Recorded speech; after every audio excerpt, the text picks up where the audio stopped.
नमस्कार, capital TV Uttar Pradesh देख रहे हैं आप और मैं हूं आपके साथ नविंदु। ब्रेकिंग न्यूज में बात करेंगे भारतीय सेना के प्रेस कॉन्फ्रेंस पर, जहां भारतीय सेना के अफसरों ने उन लोगों के जुबान पर ताला लगा दिया जो भारतीय सेना से सबूत मांग रहे थे, जो भारत सरकार की इच्छा शक्ति पर सवाल खड़े कर रहे थे। उन लोगों को भारतीय सेना ने सीधा और सटीक जवाब दे दिया और बता दिया कि कैसे उन्होंने पाकिस्तान में घुसकर न सिर्फ आतंकी ठिकानों को तबाह किया, बल्कि उनके कई सैन्य अड्डों को भी पूरी तरह से ध्वस्त कर दिया। यह संदेश सिर्फ हिंदुस्तान में बैठे लोगों के लिए नहीं था, बल्कि यह पाकिस्तानियों को भी बताया गया कि एक और तुम्हारी सरकार और सेना है जो ये तय ही नहीं कर पा रही है कि उसका कितना नुकसान हुआ है, लेकिन हम तुम्हें बता देते हैं कि तुम्हारे घर में घुसकर कितनी तबाही हमने मचाई है। इसी खबर पर ज्यादा जानकारी के लिए मेरे सहयोगी हर्ष भारद्वाज जुड़ गए हैं। हर्ष जी, भारतीय सेना ने प्रेस कॉन्फ्रेंस में साफ साफ बता दिया है कि उन्होंने अपने टारगेट को अचीव कर लिया है और भारतीय सेना को पाकिस्तान की तुलना में बहुत कम नुकसान हुआ है। जबकि अगर भारतीय सेना के हमले की बात करें तो बड़ी संख्या में आतंकवादी मारे गए, 100 से ज्यादा आतंकवादियों को ढेर कर दिया गया, 40 से ज्यादा पाकिस्तानी सैनिकों को मिट्टी में मिला दिया गया, जिसमें कई बड़े अफसर भी शामिल थे। तो क्या अब जो लोग भारत में सवाल उठा रहे थे, अब वो इस बात को मान लेंगे कि एक बार फिर से पाकिस्तान पर भारत ने बहुत बड़ी जीत दर्ज की है? बिल्कुल मानना ही पड़ेगा, क्योंकि जो प्रेस कॉन्फ्रेंस की गई है डीजीएमओ की तरफ से, उसमें बता दिया गया है खास तौर पर कि एक तो जिस तरीके से पाकिस्तान झूठ का नकाब ओढ़ता है उसको पूरी तरीके से बेनकाब किया गया है, और जो भारत के अंदर कुछ लोग ऐसे हैं जो लगातार सवाल उठा रहे थे, उनके भी एक तरीके से आप कह सकते हैं कि मुंह पे तमाचा मारा गया है। क्योंकि जो सबूत मांग रहे थे उनको सबूत दिया गया, और ऐसा सबूत दिया गया कि कहीं ना कहीं पाकिस्तान के अंदर किस तरीके से हमने देखा है कि टारगेट फिक्स किए गए, और उनका टारगेट को हम दिखा भी रहे हैं। जो प्रेस ब्रीफिंग में बताया गया कि हमने कहां पर कौन कौन से टारगेट किए हैं, और यह भी कहा गया है कि पाकिस्तान की तरफ से जो नापाक हरकत करने की कोशिश की गई थी, हमने पूरी तरीके से नाकाम कर दिया। चाहे फिर जम्मू कश्मीर के बॉर्डर पर हो, चाहे फिर राजस्थान के बॉर्डर पर हो, ये जानकारी दी गई है। लेकिन पाकिस्तान में जो झूठ फैलाया जा रहा था, और पाकिस्तान के प्रधानमंत्री जो झूठ फैलाने की कोशिश कर रहे थे कि हमारे यहाँ पर कुछ नहीं हुआ, वो कहीं ना कहीं झूठ बेनकाब हो गया। क्योंकि आतंकी ठिकानों को ध्वस्त किया गया है, उसकी तस्वीरें दिखाई गई हैं और समझाया गया है कि कहां कहां हमने टारगेट किया था और कितने आतंकी मारे गए हैं। मोस्ट वांटेड आतंकियों को मार गिराया गया है, जो ये दर्शाता है कि कहीं ना कहीं पाकिस्तान को एक बार फिर से करारा जवाब मिला है। लेकिन वो पाकिस्तान बता नहीं सकता, पाकिस्तान को छिपाना पड़ रहा है, क्योंकि वो पाकिस्तान अपनी आवाम को आखिर क्या जवाब देगी। हमने अपने आवाम को भी जवाब दिया, सेना की तरफ से प्रेस कॉन्फ्रेंस की गई, बताया गया, सबूत दिए गए, लेकिन पाकिस्तान ऐसा कभी नहीं कर सकता। हिंदुस्तान का जिगरा है, हिंदुस्तान बताता है आपको कि देखिए ये सबूत है, हमने आपके घर में घुसकर मारा है। लेकिन पाकिस्तान कभी भी ऐसा नहीं कर सकता, और पाकिस्तान चाहकर भी ऐसा नहीं कर पाएगा। क्योंकि शहबाज शरीफ का जब हम जिक्र करते हैं तो शहबाज शरीफ को आपने शुरू से ही देखा था, जब हमने ऑपरेशन सिंदूर की शुरुआत करी, कैसे उनकी बॉडी लैंग्वेज नजर आ रही थी, वो घबराए हुए नजर आ रहे थे।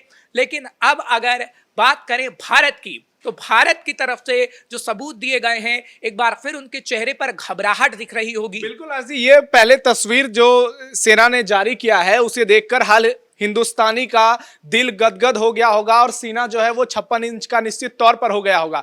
आपने पाकिस्तान की बात की, लेकिन पाकिस्तान से ज्यादा बेवकूफ चिरकुट टाइप के लोग हमारे देश में भी हैं, जो लगातार सबूत मांगते हैं। और ये गैंग आज कोई पहली बार एक्टिव नहीं हुआ है। जब सेना ने उरी में सर्जिकल स्ट्राइक की थी, उसके बाद बालाकोट में एयर स्ट्राइक की थी, तब भी ये गैंग एक्टिव हो गया था।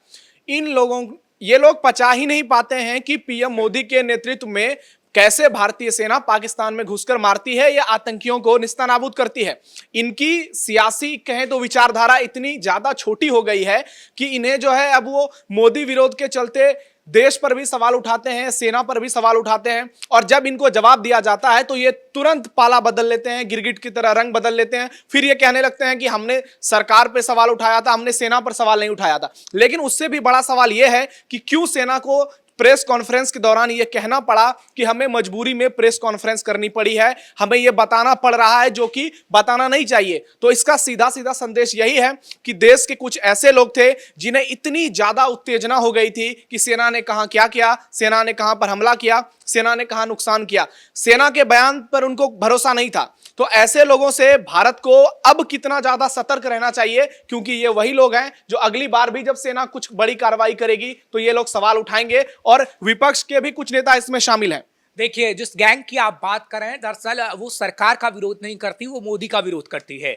और मोदी का विरोध करते करते उन्हें पता ही नहीं लगता कि वो सेना का विरोध करने लगती है या फिर हमारे देश में बैठे एक ऐसे व्यक्ति का विरोध करने लगती है जिनका सम्मान होना चाहिए।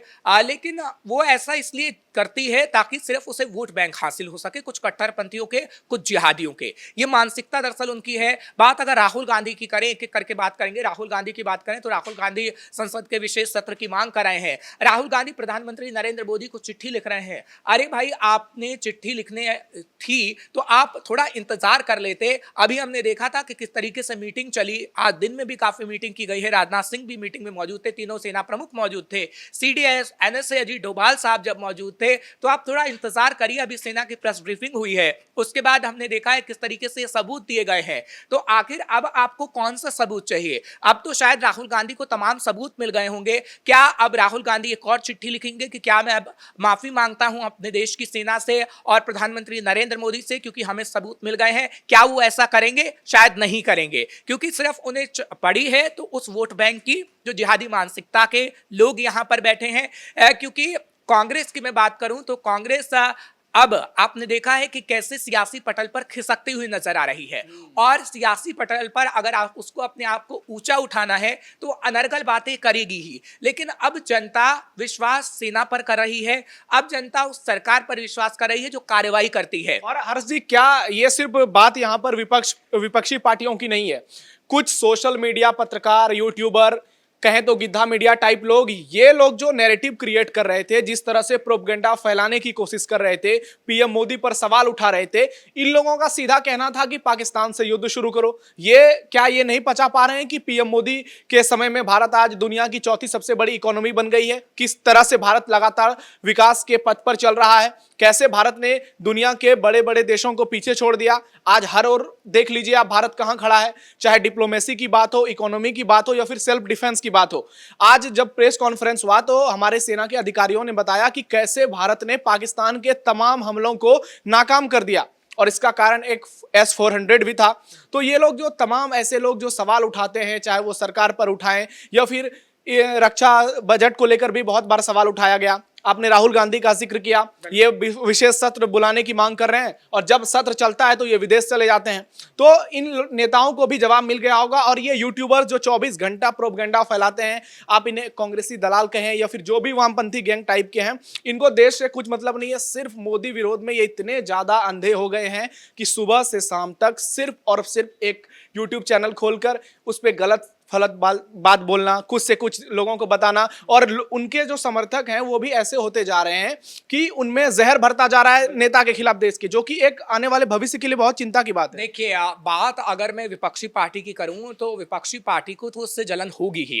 अर्थव्यवस्था की सबसे पहले आपने बात की, तो जब अमेरिका जैसे देश को ये लग रहा है कि भारत की इकोनॉमी इतनी आगे बढ़ रही है, तो हमारे देश की विपक्षी पार्टी को आखिर क्यों नहीं लगेगा? क्योंकि हमारे देश की जो विपक्षी पार्टी थी वो भी कभी सरकार में थी, लेकिन उसने कभी ऐसा नहीं सोचा कि हम अपनी इकोनॉमी को बढ़ाएं, कभी उसने ऐसा नहीं सोचा कि हम आत्मनिर्भर भारत का नारा दें, हमारे यहाँ पर चीज़ों को बनाया जाए, उससे बेचा जाए और उससे पैसा कमाया जाए ताकि हमारी इकोनॉमी ग्रो हो। और अगर उस समय में वो नहीं हुआ, इस समय में हो रहा है, तो वही कहीं ना कहीं कांग्रेस की जलन का एक सबूत आप कह सकते हैं। जहाँ तक आपने उस गैंग की बात की कि किस तरीके से वो गैंग एक्टिव हो जाता है, कुछ यूट्यूबर्स हैं, तो आप साफ तौर पर कांग्रेस के पेज पे ही चले जाइए। कांग्रेस किस तरीके से वीडियो बनाती है, कुछ लोगों को रख रखा है उस गैंग को चलाने के लिए। और उस वीडियो को जब आप देखेंगे तो पूरा, जब आप वीडियो 10 मिनट का सुनते हैं तो आपको उसमें मोदी के जो खिलाफ है उसके अलावा कुछ नहीं मिलेगा। ना तो देश की बात होगी, ना अर्थव्यवस्था की बात होगी, सिर्फ ये होगा कि मोदी नफरत करते हैं देश से, मोदी मुसलमानों से नफरत करते हैं और मोदी कुछ नहीं कर रहे हैं। अगर आप कुछ विपक्षी पार्टी सबसे बड़ी देश की हैं, तो आपको अपना एजेंडा बताना होगा। आप सिर्फ ये नहीं कह सकते हैं कि सरकार के लोग ये नहीं कर रहे हैं। आप ये बताइए कि अगर आप सरकार में आएंगे तो क्या करेंगे, आपका विजन क्या है। जब आप ये सब छोड़ के सिर्फ एक व्यक्ति को टारगेट करते हैं तो कहीं ना कहीं आम जनता ये समझती है कि आखिर किसको टारगेट किया जा रहा है। क्योंकि पहले का जमाना कुछ और था नवेंदु, अब हमारे देश में हर एक व्यक्ति पढ़ा लिखा है, वो समझता है कि युवाओं के लिए क्या हो रहा है, खासतौर पर वो समझता है कि हमारे लिए कौन भविष्य का निर्माण कर रहा है, और जो मोदी सरकार ने करके दिखाया है। हर जी, इस प्रेस कॉन्फ्रेंस से जो सबसे बड़ी बात निकलकर सामने आई कि भारत किसी के दबाव में नहीं है। जो लोग ये फर्जी नैरेटिव गढ़ रहे थे कि भारत डोनाल्ड ट्रंप के दबाव में आ गया, अमेरिका के दबाव में आ गया, अमेरिका ने भारत पाकिस्तान के बीच मध्यस्थता करा दी है, तो आज पीएम मोदी के बारे में भी जानकारी सामने आई कि उन्होंने भी साफ साफ कह दिया कि भारत और पाकिस्तान के बीच कोई थर्ड पार्टी बीच में मध्यस्थता नहीं करेगी। भारत पाकिस्तान से सिर्फ और सिर्फ पीओके पर बात करेगा, क्योंकि ये उनका पुराना एजेंडा है। और जो लोग ये फर्जी नैरेटिव गढ़ रहे थे लगातार कि भारत अमेरिका के दबाव में आ गया, ये उनके गाल पर कितना बड़ा चांटा है। देखिए, क्योंकि अभी जो प्रेस कॉन्फ्रेंस हुई है उसी में एक लाइन कह दी गई। जब एक पत्रकार ने ये पूछा कि क्या हम कराची तक जाने के लिए भी तैयार थे, तो उन्होंने बोला कि हाँ, हम कराची तक भी अटैक करने को पूरी तरीके से तैयार थे। अगर पाकिस्तान की तरफ से कोई भी हिमाकत की जाती तो हम कराची में मार के आते। ये दरअसल बोला गया है। इसी से साफ हो जाता है कि भारत किसी के दबाव में नहीं है। और जो प्रधानमंत्री नरेंद्र मोदी के लिए अनर्गल बातें कही जा रही हैं, वो कहीं ना कहीं ये सोचे कि उनके समय में आखिर क्या हुआ था और इस समय में आखिर क्या हो रहा है। क्योंकि जो बदलाव है वो हम देख रहे हैं। आधुनिक भारत इस वक्त नया भारत है और नए भारत में बदलाव होना तय है। आप बदलाव नहीं कर पाए तो ये सरकार बदलाव कर रही है। हमारी सेना पूरी तरीके से सक्षम है और सेना के पराक्रम पर किसी को शक नहीं होना चाहिए। और जब सरकार की तरफ से सबूत दिए गए हैं, सेना की तरफ से सबूत दिए गए हैं, तो आपको कोई भी शंका नहीं होनी चाहिए। आप हमारे साथ जुड़े हर्ष जी, बहुत बहुत धन्यवाद। तो भारतीय सेना ने डीजीएमओ की अगुवाई में जो प्रेस कॉन्फ्रेंस किया, उसमें साफ साफ बता दिया कि किस तरह से पाकिस्तान में घुसकर आतंकी अड्डों को तबाह किया गया, किस तरह से उनके कई सैन्य ठिकानों को पूरी तरह से निस्तानाबूद कर दिया गया। साथ ही सेना ने यह भी बता दिया कि पाकिस्तान ने फोन कर भारत से हमले रोकने के लिए मांग की और वो गिड़गिड़ाने लगा। तो ये सब बात साफ कर देते हैं कि भारत सरकार का पाकिस्तान के खिलाफ स्टैंड क्या है और सेना ने कैसे अपने पराक्रम की पराकाष्ठा से पाकिस्तान को मिट्टी में मिला दिया है। 100 से ज्यादा आतंकियों को ढेर कर दिया है, करीब 40 पाकिस्तानी अफसरों को मार दिया है और जिस तरह से पाकिस्तान में घुसकर उनके बड़े से बड़े शहरों में तबाही मचाई है, वो निश्चित तौर पर आज पूरे भारतीय के लिए गर्व का विषय है। तो फिलहाल इतना ही। आप जुड़े रहिए कैपिटल टीवी उत्तर प्रदेश के साथ। धन्यवाद।